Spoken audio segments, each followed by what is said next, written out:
Halo teman-teman semua,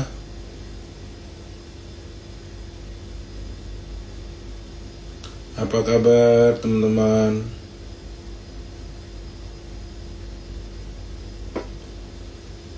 Gimana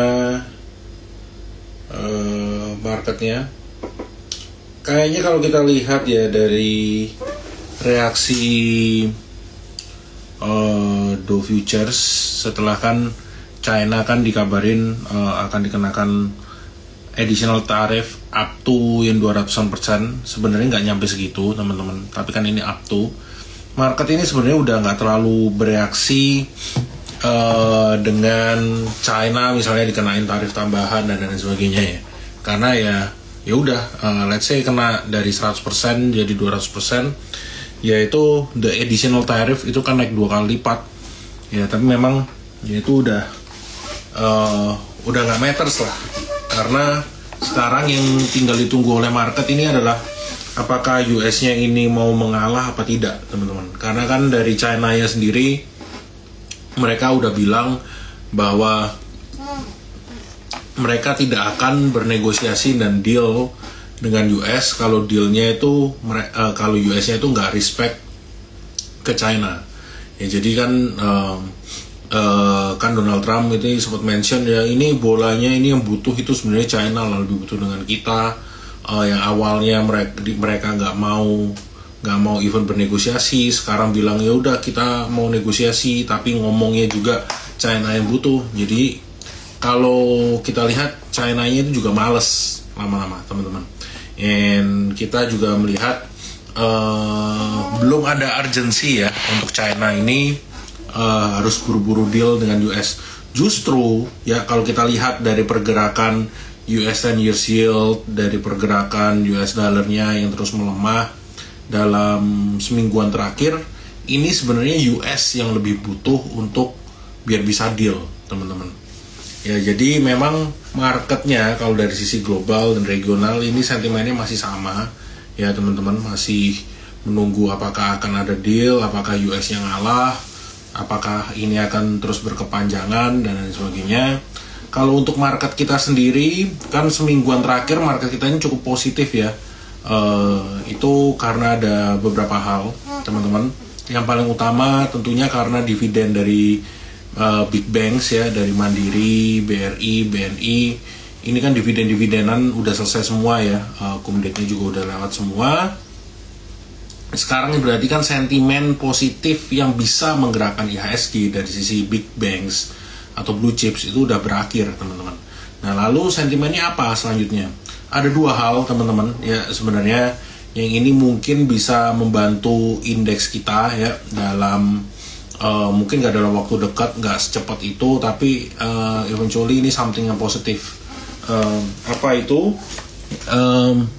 Jadi yang pertama, kalau mungkin teman-teman udah baca ya, udah dengar juga atau mungkin pas live kita di hari Senin bareng Bro Hans itu mungkin juga udah sempat di-mention bahwa yang pertama ini kan Danantara ini bilang mereka bersiap jadi liquidity provider untuk IHSG teman-teman. Itu maksudnya apa? Ya kan kalau kita tahu ya untuk dividen, porsi dividen dari bank-bank BUMN yang masuk ke pemerintah ini kan udah masuknya nanti ke Danantara.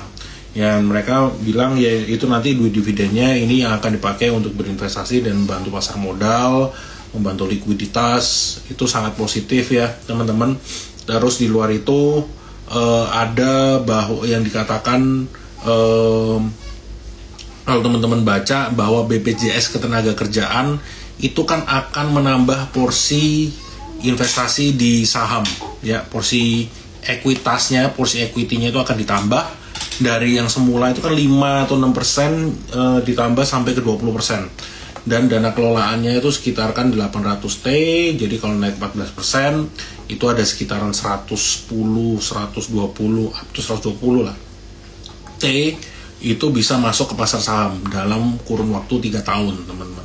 Ya ini juga something yang very positif ya, karena at least berarti nanti kalau amit-amit misalnya masih ada tekanan jual yang signifikan dari asing, lokal kita itu siap untuk menampung, siap membantu, yaitu BPJS teman-teman. Ya BPJS ini kayak gede banget, dan kalau teman-teman mungkin udah investasi di pasar saham lama, pasti juga sempet tahu lah, atau mungkin yang udah senior lah teman-teman ya, investor senior, BPJS itu biasanya mensupport kalau pas market kita koreksi, itu sampai ya sebelum COVID lah. And terus di luar itu sentimen positif lainnya ya, kita kalau untuk dari saham-saham grup Barito ya, ini kan sempat di bulan Februari itu ada keluar pengumuman bahwa Brent, Cuan, dan Petro itu kan tidak akan dikonsider untuk masuk ke MSCI. Terus kemarin di minggu lalu itu kan udah ada announcement-nya ya teman-teman, dimana dibilang nih salah satu kriteria agar bisa dikonsider masuk ke MSCI adalah nggak boleh UMA. Dan kita tahu, mungkin teman-teman juga udah banyak yang tahu lah ya, saya rasa bahwa 3 saham tadi yang saya mention, Brent, Cuan, dan Petro itu udah pernah UMA dalam kurun waktu setahun terakhir. Yang paling cepat beres nanti ya, itu adalah Brent, dimana Brent ini kan dia sempat UMA, FCA, ya UMA, suspend, FCA, bla bla bla. Dia itu beres FCA-nya itu di 20 Juni teman-teman.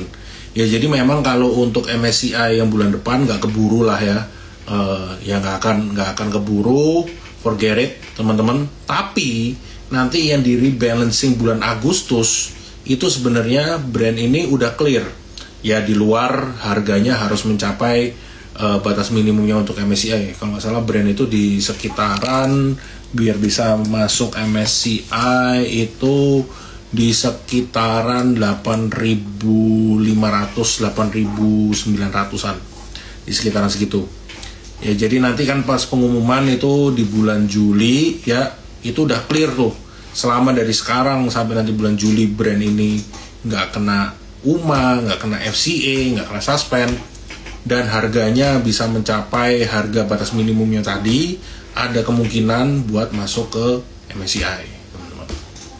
Kalau Cuan dan Petro itu belum, karena belum cut off-nya yang setahun nggak boleh UMA. Jadi mungkin sebenarnya Brent nih menarik. Efek tarif udah nggak ngefek, udah kena 120-an persen, 140%, naik jadi 245. Marketnya sekarang juga udah kebal ya.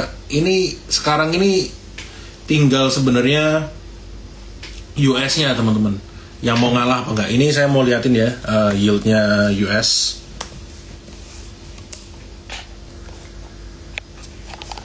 Nih, ini ada US 10 years yield obligasinya Amerika Serikat.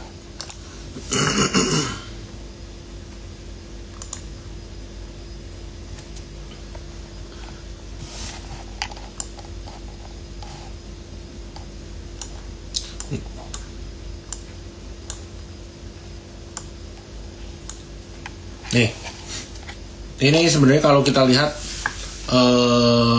yieldnya US ya teman-teman, ini itu kan pas yang dari minggu lalu, ketika minggu lalunya itu kan ketika ya lagi memanas, US-nya bilang nggak mau ngalah, nggak mau deal, yieldnya ini kan langsung spike gila-gilaan ya. Ini kalau kita lihat, ini kan menunjukkan obligasinya mereka ini di US itu kena sell off, kena hajar, kena buang. Siapa yang ngebuang? Ya salah satu China itu adalah salah satu pemegang surat utang terbesarnya Amerika Serikat. Yang pertama Jepang, yang kedua China. Dengan tujuan ya, kalau misalnya yieldnya ini jam gila-gilaan, obligasinya kena sell off ya, kena ada outflow, US dollarnya melemah. Salah satu tujuannya itulah ya jadi sebenarnya sekarang ini posisinya yang lebih membutuhkan ya, yang lebih butuh itu US teman-teman. Tadi ada yang nanya, iya kalau ada mau nanya silakan, apakah efek buyback bisa signifikan? Bisa. Buyback itu akan lebih berasa signifikan ya ngebantu suatu saham ketika liquidity-nya itu kering, teman-teman. Ketika market itu lagi kering likuiditas ya sekarang ini buyback itu cukup membantu. Karena dikala yang nggak ada fresh fund, nggak ada investor yang agresif untuk beli, ya dari emiten lah yang bisa ngebantu, teman-teman. Asing masih net sell, asing mah net sell terus, teman-teman ya. Jadi sampai mungkin nanti sebenarnya gini, kalau US ini nggak mau ngalah terus ya, terus sampai US dollarnya ini melemah karena bondsnya kena sell off, salah satu yang diuntungkan kalau US dollar melemah itu adalah emerging market. Tapi ada tapinya, teman-teman. Tapi itu nggak langsung. Kalau US-nya sampai crash, sampai koreksi dalam, semuanya akan ikut koreksi dulu. Habis itu kita baru liatin apakah US dollarnya melemah, US 10-year yield-nya sampai kayak gimana. Dan setelah itu salah satu yang diuntungkan adalah emerging market. Tinggal nanti bagaimana Indonesia menyikapinya. Apakah Indonesia pas US-nya ternyata misalnya nggak mau deal dengan China, kita semakin mendekatkan diri ke China, kita banyak ada deal. Jadi misalnya dari trade war ini yang menang adalah China ya, US-nya keok, ya kita harus pinter-pinter milih teman lah, teman-teman. Kalau untuk marketnya sendiri, seperti yang saya bilang tadi ya, setelah dari big banks ini dividennya selesai semua, ya kita harus nunggu nanti apakah seberapa cepat BPJS ini akan masuk ke pasar saham, seberapa cepat mereka ini akan menambah porsi ekuitasnya ya dari 6% ke 20%, kan up to 20%, dan seberapa agresif nanti Danantara ini akan mulai disburse duit dari dividen yang diterima dari dividen perbankan ke pasar saham, teman-teman. Ya di luar, kalau ini bisa menguat ya, bisa menguat balik ke bawah kayak 16.500 maybe, we never know ya, itu something yang positif. Tapi sampai itu belum kejadian ya, teman-teman tetap ya saya sarankan strateginya nggak usah terlalu agresif ya. Ini sebenarnya mulai ada beberapa yang mulai menarik untuk trading, kayak saya bilang tadi grup-grup Barito, terutama brand ya, itu juga menarik. Kalau brand bisa sampai masuk ke MSCI, semuanya pasti naik untuk saham-saham grup Barito lainnya. Jadi mulai trading oke. Porsinya aja jangan terlalu gede. TPI juga menarik ya. Ini kan sebenarnya dia masih ranging, teman-teman. Ini masih ranging, dan ini kan tadi shadow-nya kan lumayan panjang nih di atas. Ya, jadi memang kayak belum berhasil untuk bergerak di atas EMA 100-nya nih. Jadi ada kemungkinan masih ranging, jadi dekat 66-7 ribuan ini bisa entry lagi. TPA, PTRO ini juga cukup oke ya. Jadi kalau dia ada pullback ya, ini kan di dekat-dekat harga 2.300 ini cukup oke. Brand ini juga cukup menarik nih, teman-teman. Ini mungkin akan kita adjust ya.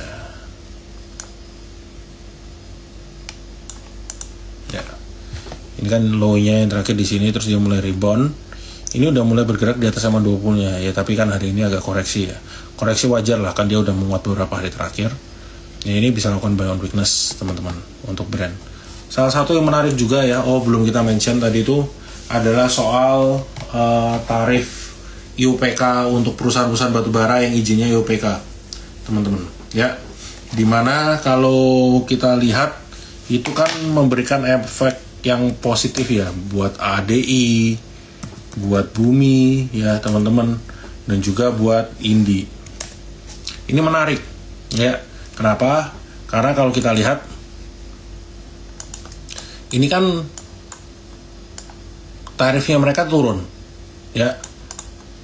Pajak yang mereka harus bayarkan ini kan turun dari yang semula kayak 20%-an menjadi kayak 19%, yaitu dengan harga batu bara acuan yang sekarang ya teman-teman. Jadi itu bisa ngebantu untuk net profitnya mereka.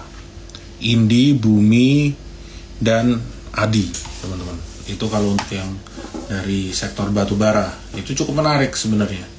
Terus di luar itu ini juga cukup oke ya, MAPI teman-teman.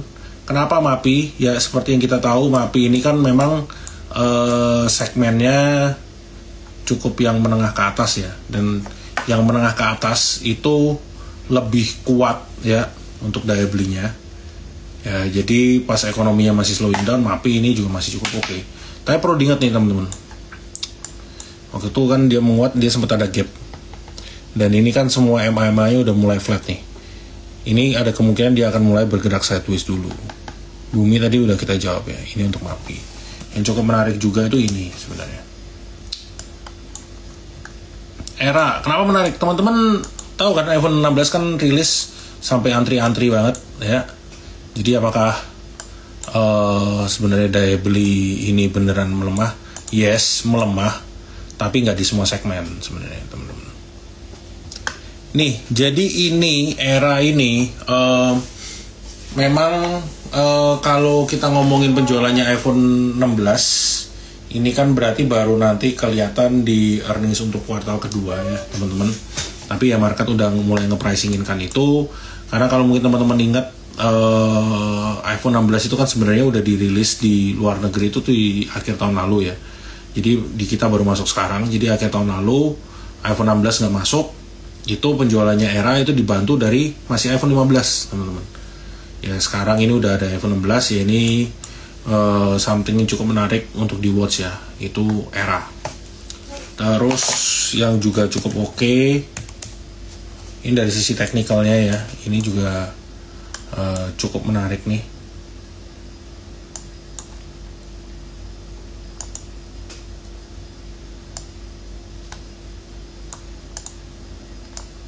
Ini untuk buka ya. Sebentar, saya kasih alat.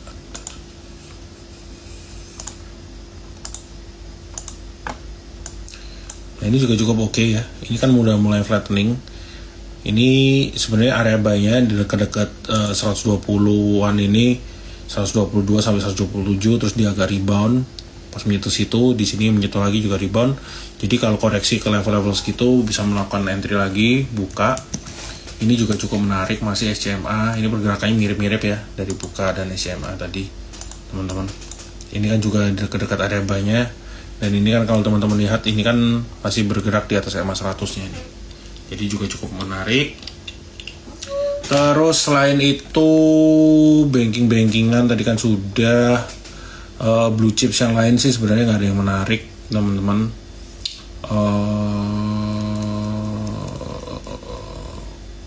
Yang menarik juga, oh iya, Excel dan Friend itu mergernya udah beres ya. Nanti akan berubah nama itu di akhir bulan ini, teman-teman. Itu jadi proses mergernya udah beres. Nanti kan jadi namanya XL Smart. Oke, terus apa lagi yang menarik? Coba kita lihat.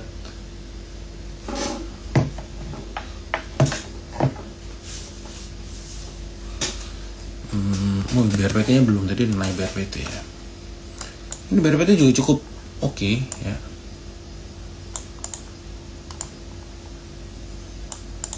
Ini kalau teman-teman mau coba spekulasi, nih masih terlalu jauh.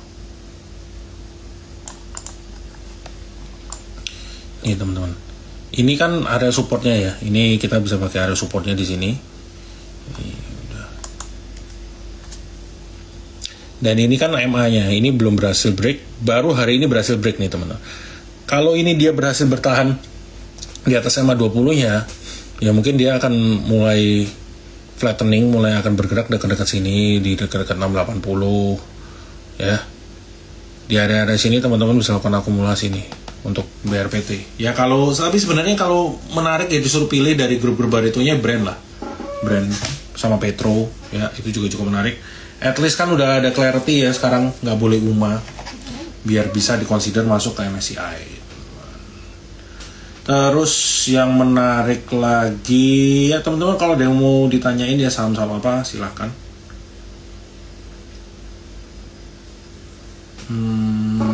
BRMS. Oh Pani, ya lupa sampai lupa Pani.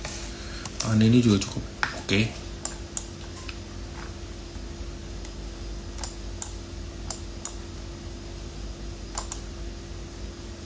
Ya, CBDK juga oke, kita bahas ya.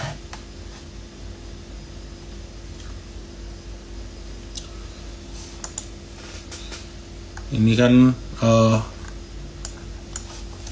ini berarti berpotensi membentuk apa nih? Ada kemungkinan dia bisa ngebentuk double bottom nih, teman-teman. Ada kemungkinan dia bisa ngebentuk double bottom kalau dia berhasil break ke atas level 10150, teman-teman.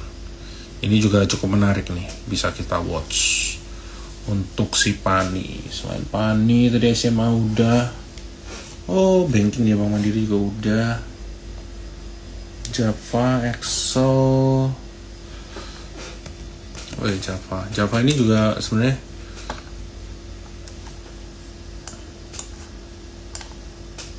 pergerakannya juga masih sideways ini teman-teman. Tapi kan dia terus bertahan di atas EMA 100 nya nih kalau teman-teman lihat. Di sini mantul, di sini mantul. Jadi kalau ada koreksi dekat-dekat EMA 100 itu bisa teman-teman coba lakukan entry lagi. Astra mah gitu-gitu aja teman-teman, nggak menarik.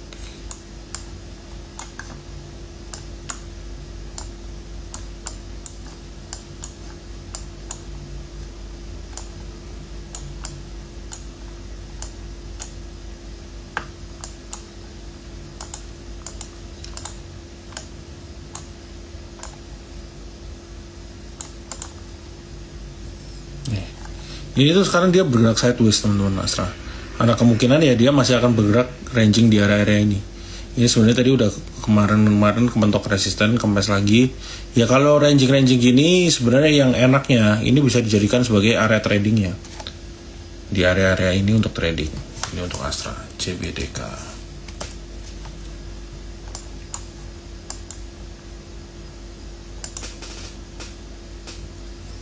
Nah ini untuk CBDK mirip-mirip ya dengan pergerakannya Pani. Ya untuk kalau kita lihat ya market ini kan sebenarnya belum sepenuhnya recover ya teman-teman, masih banyak uncertainty dan dari dalam negerinya sebenarnya juga belum terlalu improve. Saya sarankan ya gak usah terlalu agresif dulu ya teman-teman. Kita tetap better kalau mulai trading ya porsinya kecil-kecil dulu aja lah. Gak usah di-deploy semua cashnya 100%. Better buy on weakness, tradingnya juga lebih jangka pendek. Ya itu dulu mungkin buat malam hari ini. Thank you semua.